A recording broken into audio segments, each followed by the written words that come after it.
Monster Rancher, a series of games which had an incredibly cool concept where you take CDs, put them in your PS1, and by some magic, it downloads the data and generates a monster. But why did it stay in the PlayStation 1 era and never go beyond that? I never played the originals when I was younger, as I'll be honest, I never remember even hearing about them when I was in school, so I was looking forward to seeing what I'd missed out on. First things first, the idea of using CDs or song files to generate monsters is amazing. You get an odd sense of satisfaction when an artist you adore gives you a rare monster. It audibly made me say, well, of course DMX Grand Champ gives me a rare monster. It's a classic album. Raising your monsters in your ranch by giving them food and training is enjoyable. However, this is where my complaints and issues begin.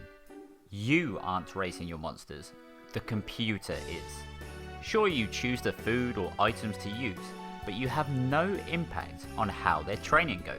It's all simulated. You can't even pet your monster to increase its loyalty. Making these training sessions into minigames would have been a much more effective way to get you to care about your monster more. If you fail the minigame with them, it's a problem for both of you. If you do a great job, you get an added bonus and an added effect with your monster. Moving on to the battle system as you take your monsters into tournaments, on paper, it works well. You have to move side to side to work out the best distance to attack each other. However, the best comparison I can make is that it feels like Fallout 76's VATS system. Because of the constant movement, you can go from 99% accuracy down to 20% within the motion of you pressing the button down. On top of that, there is no way to lock in a move so you can use the correct move. But if your opponent dashes and you want to use one move, it will always use the other because it's distance based and proximity based. I'm not even sure how that would work.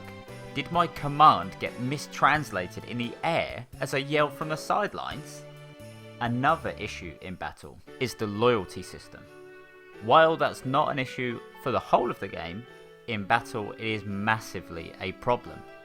Low loyalty should have your monsters use other moves as well as disobedience, as let's be honest, they are being attacked, so I don't think their rebellious phase against you would want them to get punched in the face. This is a much better choice to have instead of every time they do nothing, stand still and get beaten up. The least they should be able to do is use a different move instead of the one you wanted. Even with all my nitpicks, there are things to enjoy.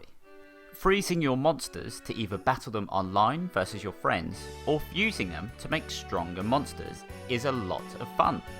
Trying out and sharing songs with your friends to get the best monsters together is a great conversation.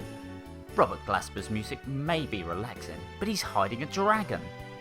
The social aspects of these games are highly enjoyable, and the quality of life improvements added helps modernise the games a little. It's just a huge shame that the gameplay feels too random in every aspect, instead of you feeling like you have control over how your monster develops.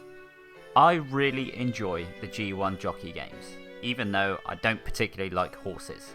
And I bring that up because you train with your horse to make it stronger and develop in the way you want. You don't just send it off and it runs away because you gave it a single potato to eat for the whole month. I really enjoyed my time with Monster Rancher, for the most part. Without a doubt, my favourite part is getting those songs and just seeing what kind of monster will come out of it.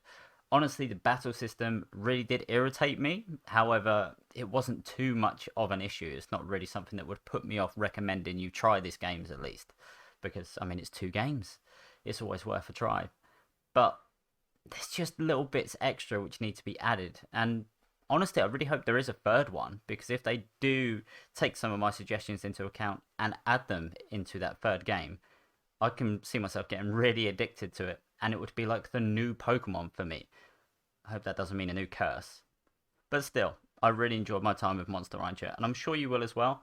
especially if you've got a friend that has the game too, and you can just strike a bunch of conversations, just chat about all the weird and wonderful things you do while playing these games.